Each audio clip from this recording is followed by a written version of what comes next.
you ever feel lost in your life? Yes. Not really knowing where you're heading to, what's your destination, but trusting deep inside that everything will work okay in the end. As John Lennon used to say, everything will be okay in the end, and if it's not okay, well, it's not the end. Hello to Toastmasters and most welcome guests. Thank you very much for attending my icebreaker title, It's My Life. When I was doing some research around this first speech, I really started to look back in my past 30 years, trying to understand how it has worked. And I found a lot of things that have not happened on purpose, and just happened by the natural flow of life. To give you a couple of examples, when I was way younger, just 10 years ago, I joined. I know. I did my first bachelor in communication purely by following a friend to a university, because at that point I did not really know what I wanted to do. But what sold it to me is that it was doing IT things and girls were cute. And then after 2 great years there, I then started to do my Master of Science in Computer Science. And the funny thing is that I've never handed over the registration form to the school. A friend of mine did on my behalf. So once again, that was a good example of where I didn't really do anything, and the flow of life just came and did it for me. And through these 3 years of masters, I had the amazing opportunity to go live for 4 months in Cambodia, to go and help NGOs to teach IT to kids. And after that, I went to I had the amazing opportunity to come and live in this great city here in London and start working, where I had the chance again to work for great IT companies, which is again the flow of life kicked in, and I've been headhunted a couple of times and to end up in what I see the greatest company in the world of IT. All this to say that I found 2 main aspects of my journey so far through life. The first one, which is the fact that it feels like the only thing that I do expect is to have no expectation whatsoever. I just let myself get guided to get there. And as well the fact that I don't really feel excited.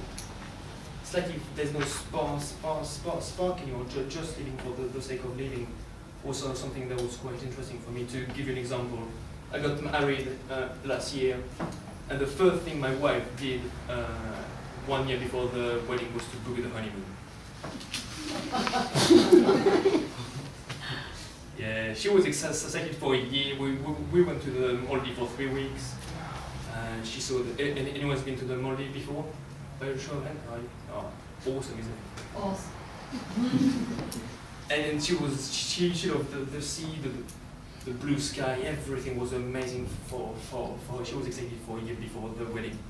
I started to get excited when we landed in Mali, which is the capital city of the Maldives.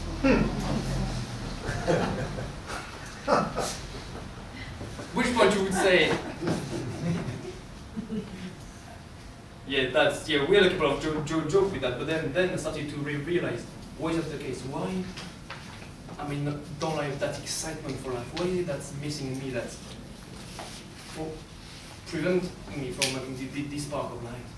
And I started to understand that 2 main fears were kicking at the back of my head day in, day out.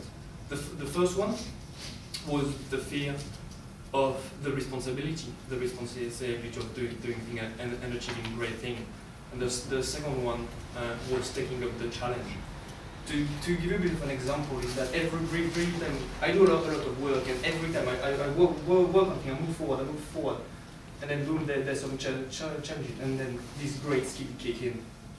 I found something else to do, so I stopped that, and then I started move along.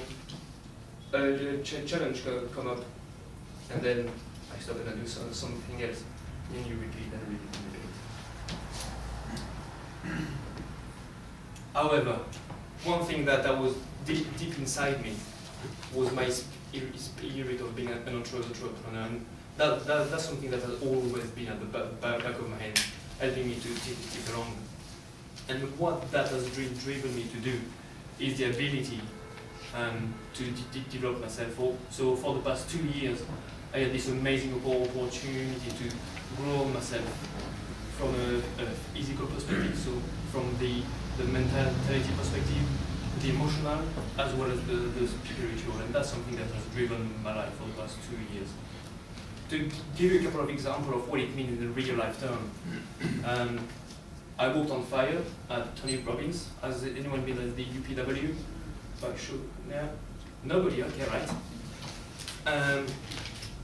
Last year in October, I had this amazing opportunity to attend a 1-week Taoist retreat where we do a lot of meditation by following the principle of Lao Tzu, where we meditate on death. That's something that was absolutely incredible, having this fear. Facing the biggest fear of any human being for half an hour, that's something that was really amazing. And last but not least, I had this great chance to join an amazing bunch of public speakers here at Toastmasters that are pushing me day in and day out to become better with my leadership skills. So what has that brought to my life? A couple of things. The first thing, which is better relationship with my parents, which I didn't used to speak with my dad for 2 years, and that has been for all that. I've lost 2 stones. Yeah, you would wonder, yeah.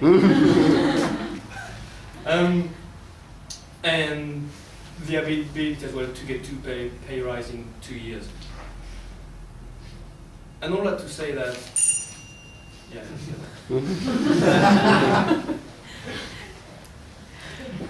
To say that you see, like, your plans that would never ever dictate your future, except if you live in your past.